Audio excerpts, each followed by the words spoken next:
Nick Saban shares message to Lane Kiffin as new LSU coach cancels college game day. Appearance. Nick Saban didn't hold back on several things involving his former assistant coach and new LSU bench manager, Lane Kiffin. The renowned Alabama coach addressed two crucial matters during ESPN's College Game Day on Saturday. Saban remarked about the counsel he provided Kiffin, who is being represented by the same agency, Creative Artists Agency's Jimmy Sexton. Kiffin was slated to be on the show, but he canceled. The seven-time national championship-winning coach was emphatic that Kiffin should have been permitted to lead Ole Miss through the college football playoff, noting past instances when it took transpired. When approached by Kiffin for counsel, Saban stated the first thing he asks any coach in that situation is, "What do they want to do?" "I never tell anybody what they should do," Saban stated. "I just try to bring some thought into it so that they can make good decisions for themselves and their family and their future." Saban said Kiffin was confused about what his next move should be. The Rebels are 11-1 and have the chance to make a run in the college football playoff for the first time. But LSU, where Saban also coached, is an excellent program in the sport with a distinct level of resources. Kiffin left for an estimated $91 million contract.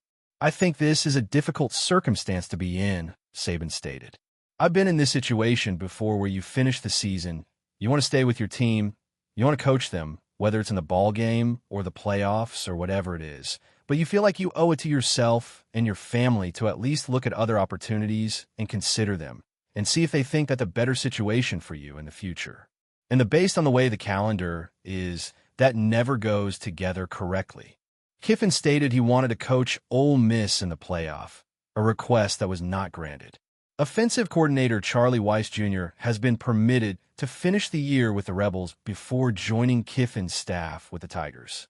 Saban didn't sure what the issue was until Kirk Herbstreit brought up Bob Chesney, sticking with James Madison, and John Sumrall, still coaching Tulane, before heading to their new jobs at UCLA and Florida, respectively. Those schools are fighting for the same quality of recruits, but Kiffin won't be joining them in finishing what he started. "Because those people got together and said this isn't going to be a problem," Saban remarked. "We're going to let them coach."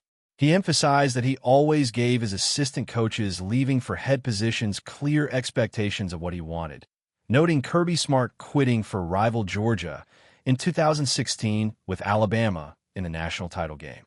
"I said you can go there and do this. And you may go to the bowl game, and here's when we're going to practice. Here's when I expect you to be here," Saban said. Saban did remark things didn't work out well in 2016 when Kiffin, then an assistant in Tuscaloosa, tried to double-dip as he prepared to be the Florida Atlantic coach, so the two sides mutually agreed to bring things to an end. That was a situation where Lane was struggling to handle taking a new job, hiring new staff, recruiting new players at a new place that was Florida Atlantic, and doing his job at Alabama the way the players and the rest of the staff thought he should, Saban said. Kiffin is now entirely focused on bringing LSU back to prominence, having already signed the #1 recruit in the country and bringing back a key assistant coach to the Tigers.